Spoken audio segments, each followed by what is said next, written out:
अजीत पवार के तंज पर शरद पवार का पलटवार, बोले सुबह सुबह शपथ लेने वाला कोई व्यक्ति है दावा।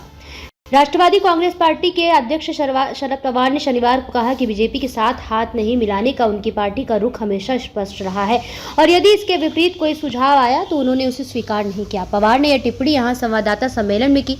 उनकी यह टिप्पणी ऐसे समय में आई जब उनके भतीजे एवं बागी एनसीपी नेता अजीत पवार ने एक दिन पहले उन पर निशाना साधा। शरद पवार ने कहा, यदि किसी ने सुझाव दिया कि हमें अपने रुख के विपरीत बीजेपी का समर्थन करना चाहिए, तब भी मेरे सहित पार्टी में कोई लोग उस सुझाव से सहमत नहीं थे।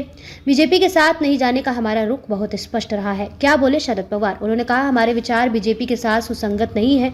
हमने विधानसभा चुनाव में बीजेपी के साथ जाने के लिए वोट नहीं मांगे थे, हमने उनके खिलाफ लड़ने के लिए वोट मांगे थे। मैं अपने रुख पर कायम था कि अगर मैं बीजेपी के साथ जाता हूं तो उन लोगों के साथ धोखा होगा जो हमारी विचारधारा में विश्वास करते हैं। अजीत पवार पर तंज कसते हुए एनसीपी प्रमुख शरद पवार ने कहा कि यदि सुबह सुबह पद की शपथ लेने वाला कोई व्यक्ति यह दावा कर रहा है कि यह पार्टी की नीति है तो उस व्यक्ति को गंभीरता से नहीं लिया जाना चाहिए। अजीत पवार का ऐलान। अजीत पवार की इस घोषणा पर है कि उनका गुट बरामदगी लोकसभा सीट से चुनाव लड़ेगा, जिसका प्रतिनिधित्व वर्तमान में सुप्रिया सूले कर रही हैं। शरद पवार ने कहा कि लोकतंत्र में कोई भी व्यक्ति कहीं से भी चुनाव लड़ने के लिए स्वतंत्र है।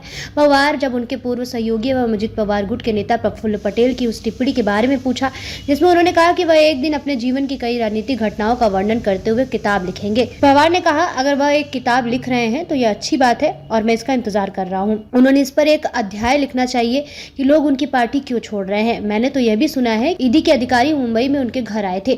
इस विषय पर भी एक अध्याय होना चाहिए। इस साल जुलाई में महाराष्ट्र में बीजेपी और एकनाथ शिंदे ने नेतृत्व वाली शिवसेना की सरकार में शामिल हुए। अजीत पवार गुट ने पहले भी दावा किया कि शरद पवार भी एक समय भारतीय जनता पार्टी के साथ गठबंधन करने में पक्ष में थे, लेकिन बाद में अपना रुख बदल लिया।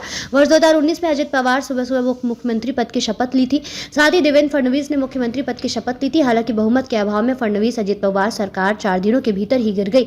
महाराष्ट्र के उप मुख्यमंत्री अजीत पवार ने शुक्रवार को करजत में अपने गुट के एक सम्मेलन में दावा किया था कि शरद पवार के नेतृत्व वाला समूह सुलह के लिए उनसे संपर्क कर रहा था और इस उद्देश्य के लिए एक बैठक 12 अगस्त को उद्योगपति अतुल चौरडिया के पुणे स्थित आवास पर रखी गई थी।